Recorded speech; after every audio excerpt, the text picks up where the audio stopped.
Hi. Sometimes I like to make a video when I'm trying to clear something that I'm dealing with. And sometimes things can happen for us that weighs heavy on our heart. We're carrying around something that we have to deal with. It's on us. But it's a presence. It's like heaviness on your heart. Perhaps you're overburdened. Perhaps you've lost a loved one. Perhaps you're pining for someone. Perhaps you have made a judgment about yourself. Whatever is heavy on your heart, it's like I feel it, and then I want that heaviness to leave, because it keeps me. I feel it, and I choose to be joyful. I choose to be happy. I choose to be where I am the freest. I choose to be up north on the beach, playing in the water, breathing in the sun, walking on the sand. That's my happy place. That's the happiest place in the world for me. And I'm going to be there all summer, but I don't know why it hasn't manifested in the physical. And maybe it's just the longing in my soul for time to unburden, time to get away from all the burdens we carry in the everyday, change my thoughts, change my perspective, just get away to cogitate, think, reflect, look back. Perhaps with all the planets in retrograde, perhaps it's a time for us to think back and reflect. And maybe thus the desire in me to find that time where I can think back and reflect. Taking time to reflect upon our earlier life and maybe see some positive things that happened, some things that we're really proud about that we've done. I always find I feel the most proudest of myself when I've done something really nice for somebody. That makes me feel the highest. It does. It's like, oh, I helped this person with this and this, and then, oh, they're so grateful. I was so happy. You just made somebody happy. That to me is a very wonderful thing, to be able to make someone happy. But having that time alone with yourself and with God is time to connect with your source, time for you to say thank you for the great memories that you have had. Or maybe walk back and look at all the good things in your life and some of the people that you meet, in your life when you look back. I don't know, why is it just, there seem to be a number of people in my life that were very negative, very withholding, very not loving, but very selfish in their motivation. I don't know if there's so many out there, but I sure encountered some. And I guess in my heart I'm going, why couldn't it be easier? Why did they have to be that way? Why could they not see the good? Why did they focus on the negative and the bad and what was wrong instead of what was right? These people are the greatest neighbors. You know why? Because this is what's right with them. This is the greatest cottage. People that rent cottages, this is the greatest renter, because she leaves everything so clean and she brings her good energy and she's a light and she loves it. Oh, never seen a woman love the cottage so much. So glad that I was able to let her have my place and enjoy it this summer, because I wasn't using it. I dream of those things, because sometimes our physical or our financial limitations keep us where we are. And so as much as I'm lamenting that not being my reality at this moment, but could change any time, it's making the best of where you are if you can't be where you want to be. And I have trouble with that sometimes because there's some things I really want to see happen in my life.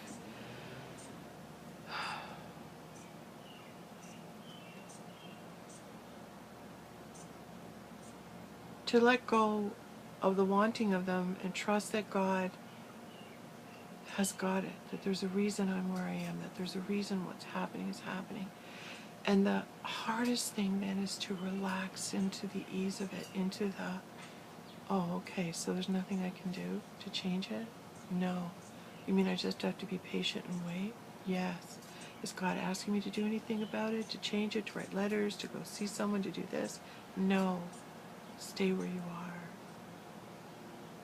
Stay where you are.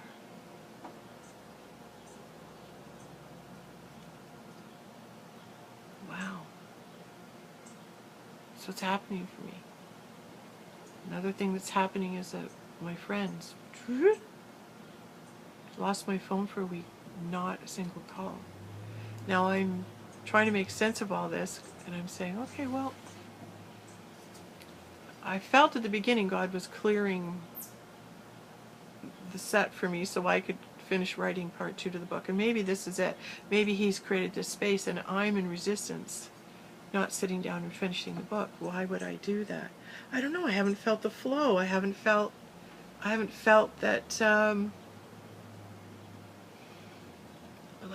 don't know, it's just there's a block there. There's a block there. So if there's a block there, maybe there's meant to be a block there. Maybe I'm not meant to do anything right now, but be where I am and be reflecting and just listening. Man, it's ever hard to do. Darn it, it's so hard. It is the hardest thing, isn't it? Not to do anything. Have to trust everything's going to work out. Have to trust. It's trusting and not knowing what's going on is the hardest thing for me anyway. I don't know about you. I'm sure most of you share not that it's the not knowing. Like, oh, you're going to be a millionaire, but I can't see how I'm going to get there. Or, oh, you're going to get these books done. And I'm going, well, it doesn't look like it's happening now. And, oh, you're going to end up living here. Well, how is that possible? Like, so all these things you'll hear or you're told or you believe, and then it's like you have to give the universe some time to bring them to you.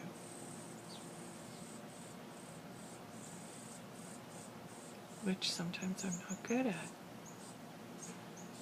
So I argue in my mind. There's always an argument going on inside. I'm not where I want to be. I should be doing this. I'll do this. I'll do that. How about I do this? I'm going to do that. I'm going to do this.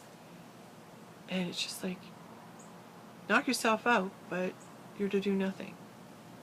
Because every time you try and do something, it doesn't happen. Or you go to do something and it falls on its face. And you go, oh, this is a dead end. I wanted this. Oh, you're not meant to have this right now. So you have a big fight with someone, and next thing you know, you're on your own again, because you're meant to be on your own again. Probably do. They say, so you can become closer to God.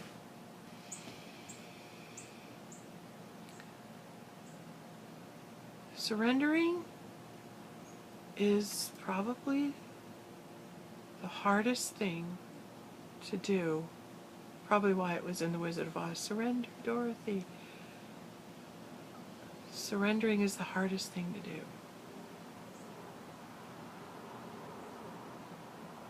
Because you have to let go of the outcome. You have to be perfectly prepared to sit here and be happy because you believe it's where you're meant to be, because this is where you are. And if I could stop arguing with that truth, because I know it's a truth. Well, how do I know it's a truth?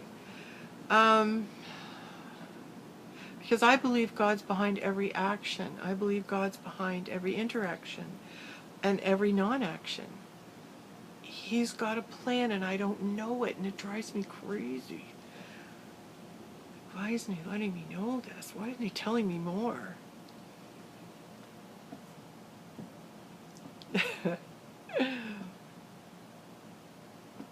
That God.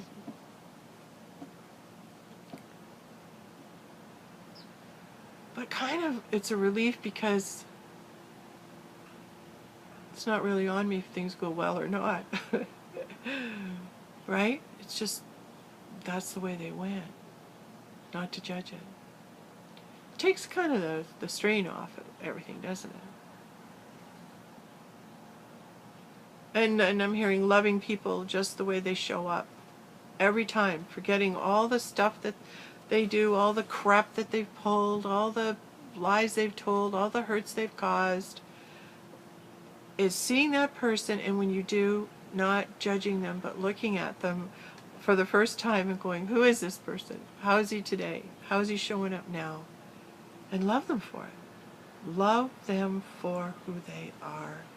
Even though they're afraid, even though they're doubting, even though they might not believe in God, even though they've been hurt, you judge them, they'll never change, they'll never change. We do this. We all have gone through this. We all know people. We all know family members.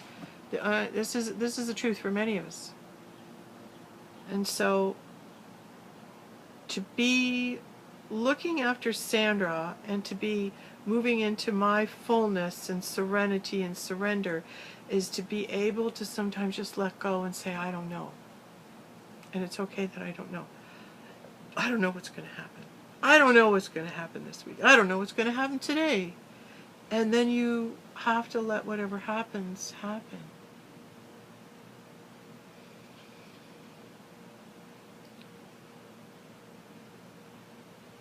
That's a real test. If you can do that. And then find the good. An example. I'm hearing you're not to go work out this morning. Oh, I wanted to work out. You're not to do that. You're supposed to be at home. Okay. So then the next thing I know, both my sons and my husband are all here in the house. And I go, well, here we all are together this morning. Who would have thought that would happen? And that my son needed my car. And that, all right, you can have it. Well, that means I'm home without a car, so I really can't go anywhere. So now all of a sudden, don't I have space in the house to do whatever I want? Well, what do you want to do? And I'm sitting and meditating. And I'm going, well, we should make some videos today. Maybe God wants to say something. Maybe Spirit wants to come out and voice itself and speak. Speak to God's children. Speak to the issues they face. Speak to the real life problems that they have and they carry that maybe no one else has thought of. Because maybe to offer a new thought. Yes, I would think it's to offer a new thought of how to handle it. And the best way is for me to be able to share what's present right now in my life and what I'm working through.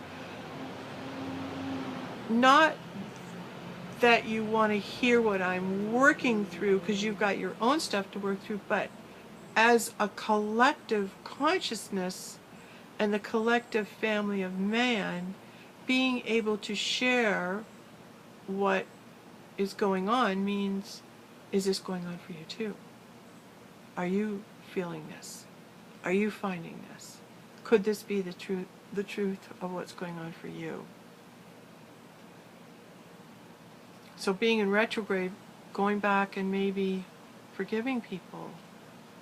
Maybe this is a 2-month time where we can go back and forgive ourselves, other people. Things that we made a judgment about, well, that shouldn't have gone that way. I regret that. Maybe letting go of those regrets and saying, well, maybe that wasn't meant to happen. Maybe that wasn't meant to happen. So maybe I can accept that this went exactly the way it was supposed to, because look what's going on now. So I think when we carry those regrets and those judgments we've made on ourselves, we prohibit ourselves from seeing the future good that we can do To be able to go, yeah, I made a mistake, or I did this. So everyone does. No one's judging you. No one can. And if people are judging you and remembering your mistakes, keep away from them. Who wants to play that game? We all have them. It's just, are you surrounding yourself with people who love to remind you of them and make you feel bad and bring you down? So you make some big mistakes, and you're around people who just make little mistakes. Do you think they're going to be compassionate or understanding or know where you're coming from? Don't look for it. Don't look for that. But when you make a big mistake, you want to hang around other people who've made big mistakes, because they're going to have lots of compassion for you and lots of understanding, because they too were used by God, and maybe in a not so wholesome way, to bring about a lesson for someone or for themselves.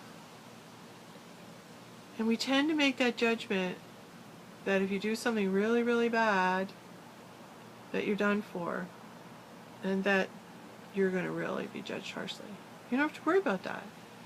You don't have to worry about that, because once you take on the belief that we are Christ beings, that we are vessels for God to work through, then you know, well, when you surrender your life to God, He's going to pick it up. He's going to take it and He's going to go, look, don't worry about making those big mistakes. I'm not going to let you.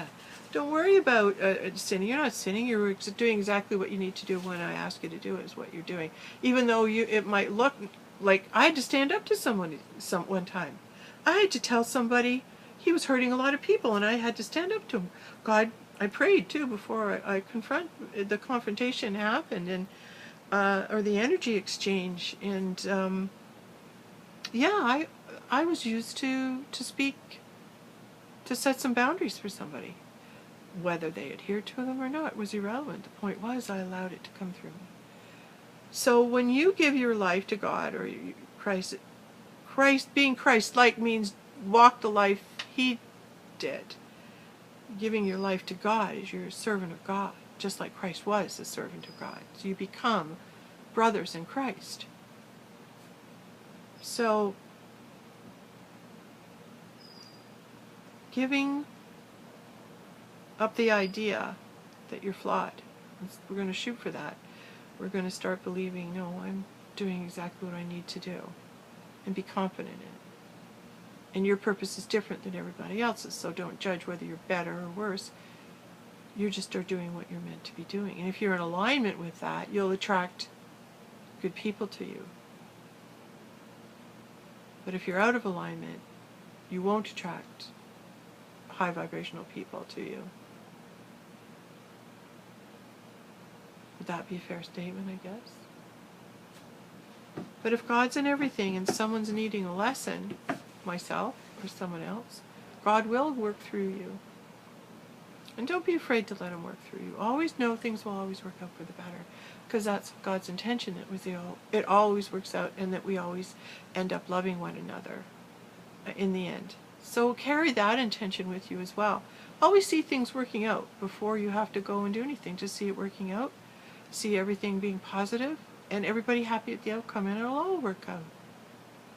It'll all work out. Because the ultimate thing is that we love one another and get along and help each other out. And when you see someone who's trying so hard to do good and they're struggling a little, help them out. Pass on some advice or some wisdom. If they don't want to take it, they'll push you away. They won't take it. You might not be their teacher. And then that's okay. Just sit back, taking some breaths, and know everything's always going to work out. Because it does. Because it does. It does, even though you can't see how it's gonna.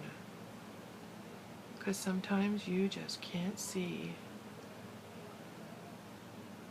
I think one of the tough ones is, how do you see somebody rise from the dead? How do you have the belief that says death is an illusion, and that we never die, and that we can take on a new form, a new vessel? much faith did it take that you see death as an illusion and you rise someone from the dead, you raise someone from the dead. Dead in spirit, dead in body. Are they the same?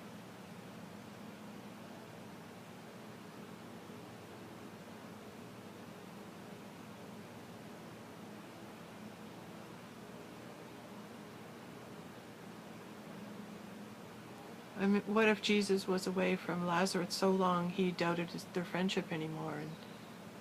And I don't know. I'm just following what I'm hearing. What if Lazarus started losing his faith?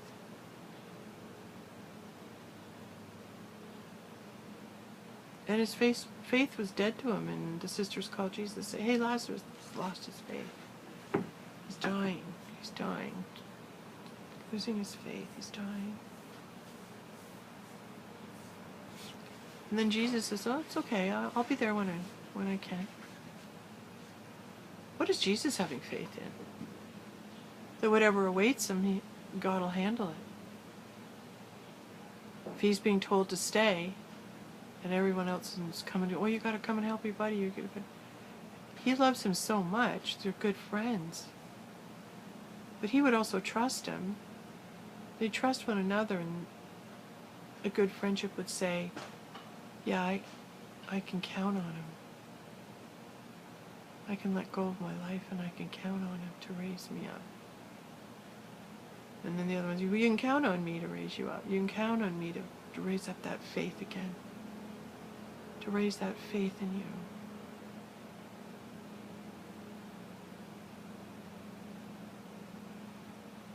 So raise me up, raise up my faith, that I may look at whatever situation is presenting right now and rise above what appears to be real and move into the knowing that I can trust God and I am safe. And that wherever I am is okay. Now find the good in it. Find the good in it. And once you find the good in it, you find the God in it. Find the God in whatever's going on. And then let go and rest in it. Wherever you are, He's there. Wherever He places you, He's there. And let go of the control of trying to change it. Because He's going to keep you there until you get it. So the longer you don't want to be where you are, the more you resist. Just surrender to it. And then it'll move you forward. Usually how it works. We'll see. I'll let you know. See that bird behind? Isn't it beautiful?